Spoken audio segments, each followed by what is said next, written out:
In this episode, I go beyond the basics of optical coherence tomography, OCT, with Dr. Hady Saheb from McGill University. Our discussion includes ganglion cell layer analysis, structure-function correlation, the floor effect, viewing software versus printouts, and explaining test results to patients. Visit talkingaboutglaucoma.com for my social media links, provide feedback, leave a review, subscribe to my newsletter, and support the show, which remains advertiser-free. I am now offering a value-for-value model. I'm Rob Schertzer, a Vancouver-based glaucoma specialist, and we're talking about glaucoma. Hady Saheb from McGill University, welcome to the show. Thank you, Rob. This is great. I love the topic and love the opportunity to chat with you and your listeners. Thanks. OCT, how could you get more exciting than that with all the advances in recent years?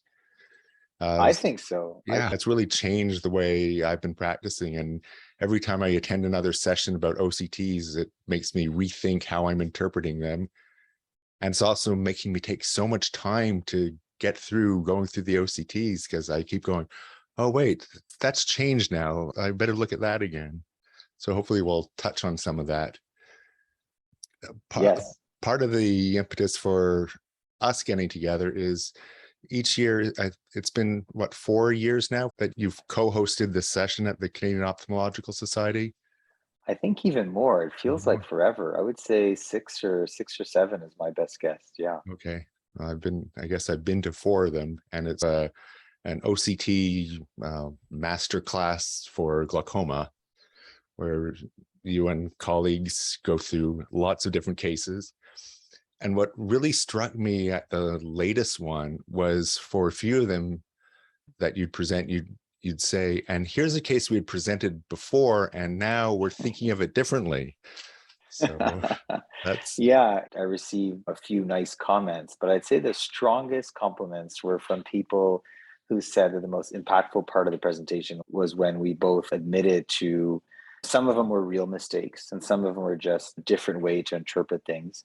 And I think that really resonated with people because we've all been learning together. I wasn't around when phaco was being developed, but when I speak to colleagues that were there as phaco was being developed, they were learning on the job. And it's similar with OCT, we're continuing to learn. And you're talking about how it's taking you more time. And I totally agree with that. At first, it was just looking at the OCT and the initial diagnosis. And then eventually it was also looking at the progression analysis. And then we added on the macular OCT and the ganglion cell analysis and the progression for that. And so now all of a sudden there's a number of additional diagnostic testing to look at that is taking more time. But my real opinion is there's no question it's providing better care and allowing us to detect progression earlier than we did likely with just visual fields and looking at optic nerves. So for me, it's I agree that it takes more time, but for me, it's a huge win as well for patient care. So absolutely, I'm very focused and excited about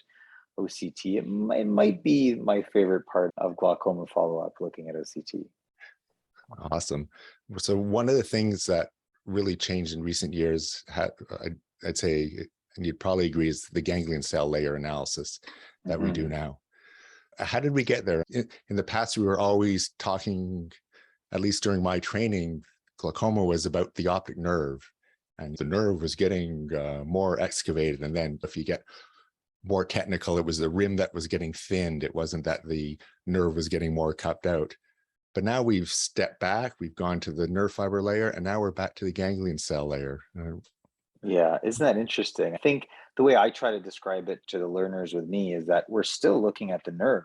We're just looking at it in a different way, right? It's all one nerve axon cell, right? And that cell starts in the ganglion cell layer, and then it travels through the retinal nerve fiber layer and then lands in the optic nerve, which is the rim that you just described, and then goes through the nerve, the chiasm, the tract, and finally the LGN. So it's really all, whether we're looking at the nerve, the RNFL, or the ganglion cell, it's all the same. It's all the same tissue. It's just that the distribution is different and the way we're looking at it's different. The tissue, the layers we're segmenting are different, but it's all the same pathway. And I think that's one of the highlights, is that by looking at the same pathway in different areas, some snapshots are giving you more information than others. So in some patient, the ganglion cell analysis is giving us more useful information than the RNFL. and vice versa. They're truly complementary. And studies have supported that. The area under the curve, for example, for your diagnostic accuracy for glaucoma is pretty similar for ganglion cells compared to RNFL. So again, yes, it's a different part of the eye that we're looking at, but we're still looking at the nerve tissue just in a different way. And also in recent years, there's been the functional correlation with this. So this is the anatomical damage that we're looking at with the ganglion cell. And in recent years, we now have the use of the Humphrey 24-2C, where these extra 10 points within the macula are being included with our visual field analysis, because those points, which we always used to say, oh, okay, glaucoma usually starts in the peripherally, unless it's normal tension glaucoma, then it could be more centrally. But we're finding part of that is because we were doing these 6-degree steps throughout the visual field and missing early changes in the macula. So it's great when we get this correlation between the OCT and now the 24-2C. I agree. And definitely when I'm seeing ganglion cell defects, I'm more likely to push or do more frequent central visual field testing, whether it's with a 10-2 or a 24C. So really agree with that. Yeah. When we get to the ganglion cell, I guess with the nerve fiber layer analysis as well, we talk about the floor effect. Do you want to comment on that for our listeners? Yeah, I mean, my first comment is I wish it didn't exist, because my life would be so much easier for patient care if there was no floor. So yeah, the floor effect is real. And so what is the floor? The floor is that we know that I like to use a dramatic example when I'm talking to learners, even in somebody who's unfortunately NLP, who's got a 1.0 cup to disc ratio, your RNFL is still not zero. And so that depending on the machine you use, the RNFL floor is somewhere between the 40s and the 50s. And that's based on the structural tissue. It doesn't necessarily have to be live tissue, but just the remaining structure of the tissue, even after it's completely dead, unfortunately, there is still some thickness to that. So that's what we call the floor. You start with a completely healthy nerve, and if you take it from a perfect nerve all the way down to 1.0, you're going to come down and have that floor in the 40s or 50s. So why is that relevant to our discussion? The closer you get to the floor, the less likely you are to detect structural progression.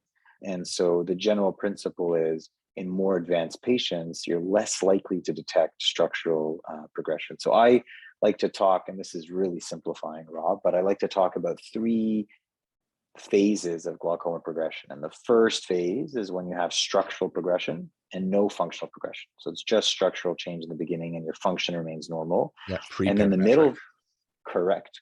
And then your middle phase, where you're likely having both structural and functional progression at the same time. And then your later stage is when you've reached your structural floor, but your function continues to progress. So why do I like to separate in those 3 categories? Because I know what I'm focusing on most, although I'm looking at structure and function at all phases of disease progression. But earlier on, when visual fields are still normal, I'm making sure to spend the necessary time on structural evaluation. And then when I've reached my floor structurally, then I'm spending even more time looking at the functional progression analysis. So that's why I like to separate into those 3 categories. And I think the other point when we're talking about the floor, and since you opened the topic on ganglion cells, is that there's a floor for both RNFL and ganglion cell, but there have been a few useful studies that have suggested that the floor for ganglion cells occurs later. So there's one interesting study that looked at whether RNFL or ganglion cell progression predicted visual field progression. And it showed that in the more advanced patients, ganglion cell progression was more able to predict visual field progression. So suggesting that the floor effect in ganglion cell likely occurs at a later stage than RNFL. In summary, I look at RNFL, ganglion cells, visual field at every stage of disease for all patients. But I know that earlier on, I'm looking more at my structure. Later on, I'm looking more at my visual field. And also of the structural evaluations, RNFL or ganglion cells, I'm focusing more on the ganglion cells as we become more advanced. Yeah, I had a couple of examples today of that RNFL floor effect where I had to align the ganglion cell layer.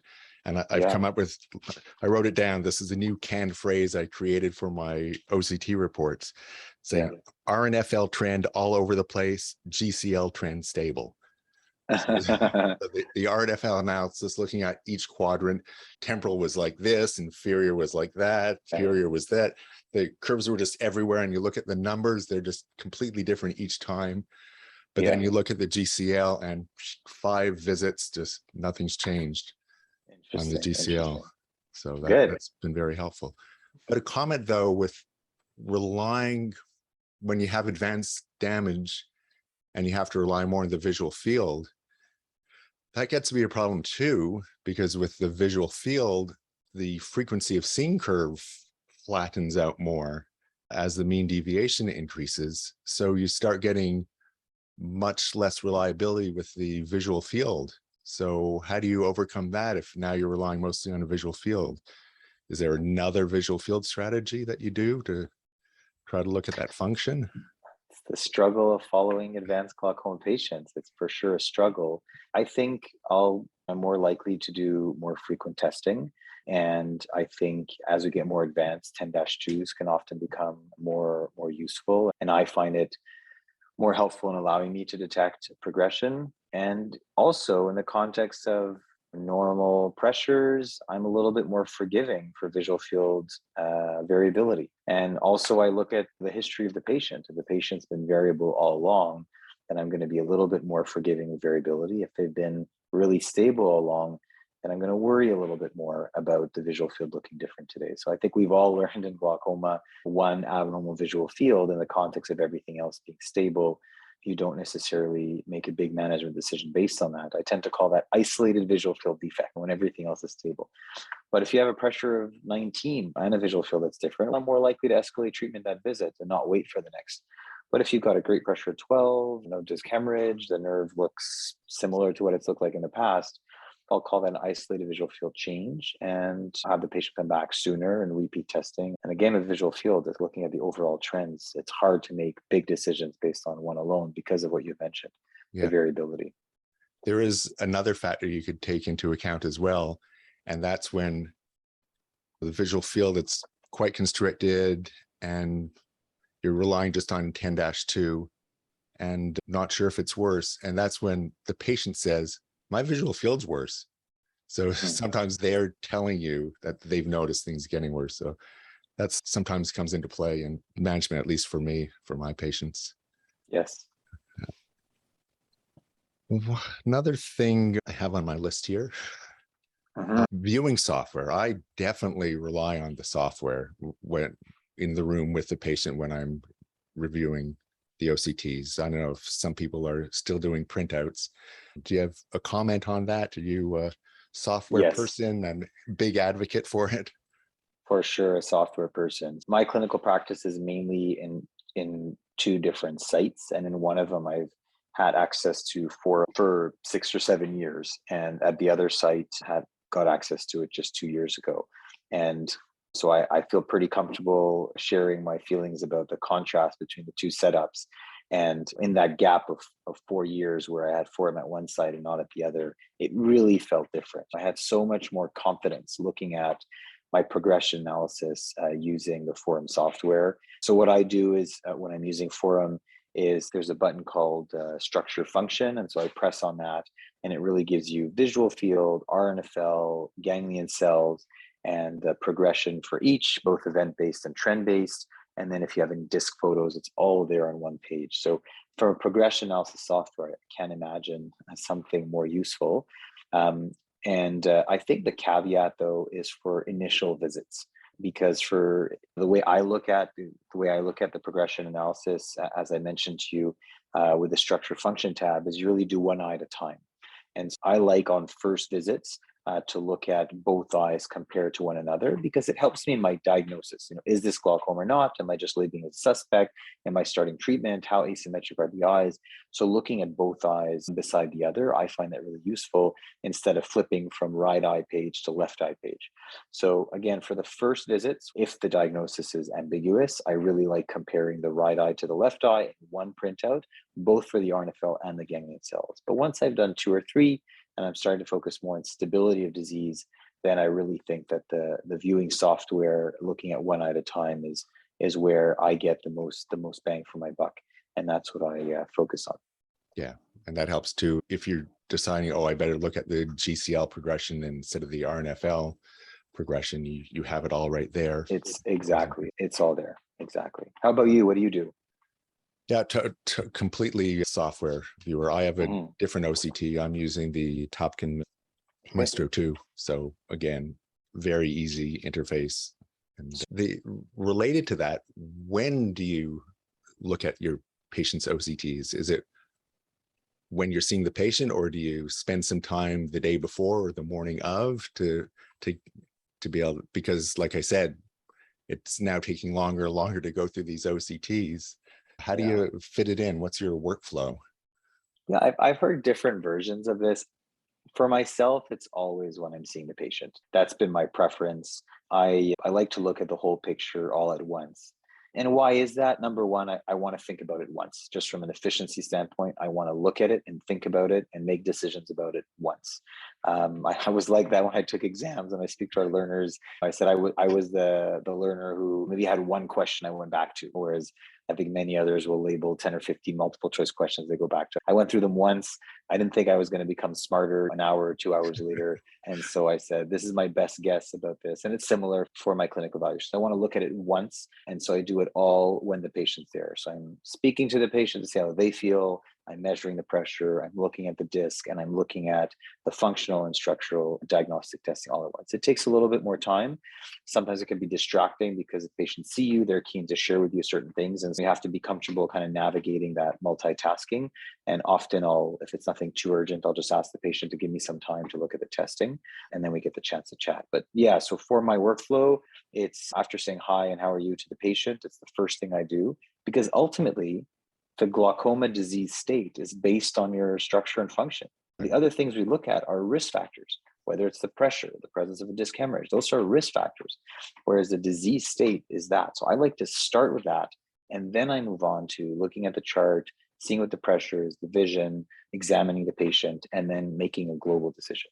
Yeah, good point. Yeah, I do that too. I had tried at times reviewing the OCTs and fields the night before, but it's like you said, it's a matter of efficiency. I wasted all that time, and I'm going to have to reopen those tests again when I'm with the patient anyway. So there's a lot of time wasted that. Yeah. And an example where that would become unproductive in my mind. Let's say we all have patients with artifacts or some Mhm. segmentation error or what I just called an isolated visual field change. Yeah. And so if I have an isolated visual field change, but my pressure is perfectly normal and there's no disc hemorrhage, I'm going to call that an isolated visual field change. But if I have an isolated visual field change, but I haven't examined the patient yet, haven't measured the pressure, then I have to label it as a change, and then I have to see the patient. If the pressure is high, then I'm going to do something about the visual field change. If the pressure is normal, I'm going to label it an isolated visual field change. So all this thought process that happens so organically and automatically when I'm doing everything at once is suddenly breaking down. And at least for the way I think and the way I function, I think it would be quite challenging and distracting for me. And then when the patient's there too, you realize there are these other things you hadn't noticed when you're just looking at the test. Oh, they also had a vein occlusion, or Mhm. they're diabetic, or they have macular degeneration, all of which mess up our tests. And you really only notice it when you're putting it all together with the patient there. Agreed. And I have two monitors set up. It's not one with the EMR and one with the test results. It's one gigantic screen for me and one gigantic screen for my patients. So Mm. when the patient one is covered with a cloth, and then I do the big reveal to show them their OCT and their field, and I explain it to them. So I go through a lot of explaining each day. Do you try to explain it to your patients as well? Yeah. I love that idea of having the sheet over it and then you show it to them almost like a surprise. My screens are open, very Yeah. much visible to the patients. I tend to go with the flow of the patient. Some patients will show some curiosity, Right. and then I'll give them a little bit more information. But others are, I feel at least, looking for my global opinion. Is my situation stable? Do I need to do anything about it? And so in those patients, they have access, they see what I'm looking at, but I'm not necessarily diving deep into the details. I do have a routine of whenever there's a photo, I tend to open it anyway, and I mention that it's a photo. I find that's a little bit more visual. Right. People have looked online will have seen that before, and it's nice for them to see the nerve. I know I would be excited about seeing my own nerve. So nerve photos, I tend to deliberately describe. But for the testing, I go with the flow of the patient and share comments based on their level of interest. Yeah. Yeah. Fair enough. Did you have any other things you wanted to bring up before I ask you the bonus question? I think when we're talking about workflow, some of us practiced virtual teleglaucoma prior to the pandemic. I started during the pandemic. And in terms of my workflow, of course, for patients seeing me in person, those patients are getting all their testing on the same day, unless there's a particular challenge with patient volumes on that day. And for those who are doing virtual visits, they're coming on a quieter day to do their testing, and then I'm evaluating their test in an asynchronous fashion and speaking to them. But even those patients, again, I'm evaluating their testing while speaking to them, while hearing from them how they're doing, while looking at their clinical information, whether it's their visual acuity, their medication compliance, their pressure. So it's a similar concept for me, whether I'm evaluating them in person or virtually. Mhm. The difference is virtually, of course, the testing is done on a different day, and I'm not physically seeing them in person. How about you? Are you practicing a significant amount of teleglaucoma, or are you doing mostly in person? I did when COVID had hit, and much as it sounds you were doing, the patients would come into the office and get their tests. Basically, I was doing the tests on a different day, and then I would just call them with a telehealth call to discuss the test results. Then I would be able to share the screen through Zoom and do what I would do in the office. It was actually because of what I was doing during COVID over Zoom that I installed the second monitor, Interesting. because that's when I saw that more patients than I thought really were interested in seeing the results. And I've been doing that ever since with the patients in person. Yeah. That's great to know. I'll maybe try that out a little bit more often than I do now. Thanks for sharing. So now a bonus question, and has to do with setting up an office. If you had advice for someone starting their practice, what did you wish you had done that you didn't do when you first set up an office, that you would give advice to a young person setting up their practice? Such a great question. I will start by saying I'm not sure I'm the best person to answer that question for a few reasons. The majority of my practice is at our academic center, Right. where, as you can imagine, I'm not the person making those decisions. In terms of your specific question, I'm probably not the ideal person because I was never in that situation. I think, what I understand from even non-glaucoma specialists is that glaucoma is in every practice. Even if you're not focused or catering to glaucoma patients, there will be glaucoma patients in your practice. So I think Absolutely. setting your practice up for glaucoma care is just so critical. So you need to have all the things we talked about, whether visual fields, and you can choose the one that you feel comfortable with, some kind of structural testing, an ability to take photos. I think corneal hysteresis is becoming more and more convincing that it does play a role in our diagnostic ability for glaucoma and our risk stratification. I think anterior segment OCT, I give a course about that at the academy, so I'm a little bit biased towards its importance. Yeah. I have to say that in run-of-the-mill routine glaucoma practices, I think a good gonio is pretty good, frankly. And we're still not at the stage where we can skip the gonio. I think even in a perfect anterior segment OCT, you still need to use the gonio to look for certain parts of the angle. And so I think anterior segment OCT is useful. I think if you're limited in terms of your options, maybe that would be one to skip. Although with almost all your posterior segment OCTs now, you can do an add-on anterior segment module, which is pretty space efficient and cost efficient. So it's probably worth considering that. And then think about how you want to manage these patients. So I think if you've got a significant capacity within your staff, it's always easier for patients to do all the testing on the same day. But I think for leaner teams, it just makes sense to have the testing done on a different day. And then on the day where the physician's there, you're a little bit more focused on bringing the patients in, having them see the physician, and move on. So testing can be done asynchronously there. The other part I wanted to share is the work culture with your team. So how are patients' requests answered? For example, in some environments, patients are always encouraged to go see optometry care for any new complaints. And sometimes that's very appropriate. But in glaucoma practices, where a lot of the complaints are related to the drops, for example, I Hmm. really want to manage those problems myself because I can think of an example: somebody who had an allergy was sent to an optometrist, was given steroids because their allergy wasn't recognized, the pressure went up, then they spiked and they ran into other troubles. Whereas I think managed by an ophthalmologist or a glaucoma specialist who would have recognized that right away, stop the drops, moved on to something else, and it would have been a much more simple process. So I think those kinds of the work culture, how you manage patients, I have found that to be a recurrent discussion point in some practices. And I think it's worth for anybody new starting to ask those questions early on to make sure you're in the right place. There's a right fit between you and the practice you're working at. How do you allow your patients to reach you? Is there a phone line that they're using? Do you have a patient portal and an EMR or? Yeah, so because I work in larger practices, right, where they have their separate and their entry points for the practice, so whether it's academic practice or the community practice, there's a phone line to reach for both those practices, and one of them there's an email as well.